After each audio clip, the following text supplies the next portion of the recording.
Yun guys, congratulations regarding this who win in step down showdown.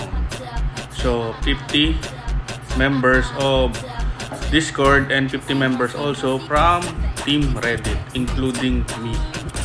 Okay, pasensya na rin kung hindi ako nakasabay. Pero actually, the number of steps malaki din yung na-imbag natin.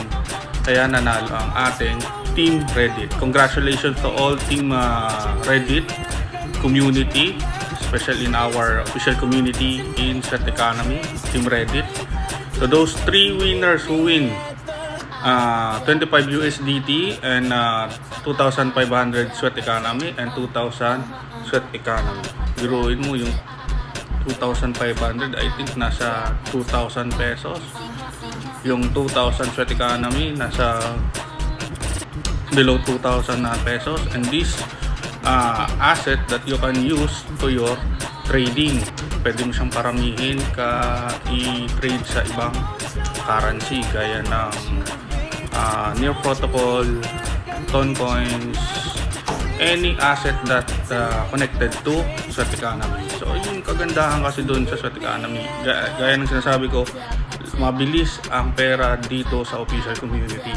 Kesa kakatambay natin dyan sa Facebook, kakahanap ng how to access Influencer Hub, walang mangyayari yan.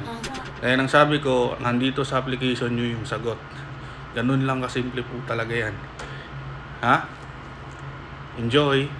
Yun, update naman tayo dito after dun sa nanalo. So dito kasi yung method ko napakadali lang po.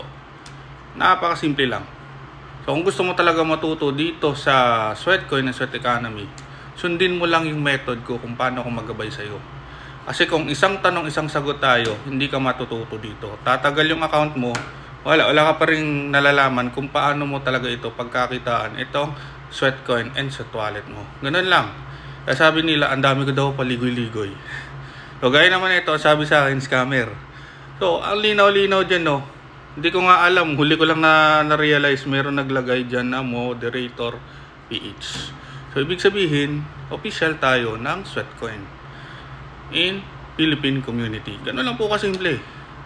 So bakit po ito andito dyan? Kasi lahat ng dinideliver ko, lahat ng sineshare ko, lahat ng ginagabay ko, araw-araw, sa dami-daming natuturuan ko, sa totoo lang, lahat ng sagot nasa application. Ang tanong, bakit walang alam yung kapwa natin Pilipino? Kasi hindi po natututo magbasa sa application. Karamihan na encounter ko araw-araw, sir, nahihirapan ako umintindi, nahihirapan ako sa ganito. Bakit ka nahihirapan? Kung kailan tumanda tayo, tapos sasabihin mo nahihirapan ka. Kaya lang simple, kung gusto mo talagang kumita, aralin mo yung application. Kung gusto mo i-cash out yung Sweat Economy mo sa Sweat Wallet mo, aralin mo yung application. Huwag umabot sa punto na lahat ng bagay na gusto mong tanungin sa akin at yung utak ko na lang gumagalaw kesa sa utak mo, try mo i-work out. Kasi kaya ka pumasok dyan sa application na yan, ibig sabihin may pangangailangan ka. Ibig sabihin gusto mo talagang kumita dito sa application ito. Pero kung i-rely mo lahat sa isang tao, sa ibang tao, yung gusto mo pagkakitaan, yun yung problema. Di po ba? Bilang Pilipino, akala po kasi natin, bilang Pilipino, masipag tayo. Bakit ang nangyayari pagdating dito sa Sweatcoin application, inaasa nyo sa iba? Ano lang yun?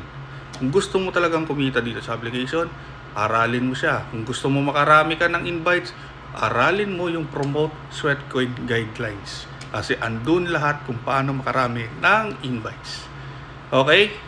Enjoy! Ingat kayong lahat sa mga scammer. Kasi lahat ng sineshare natin, galing po dito sa official community.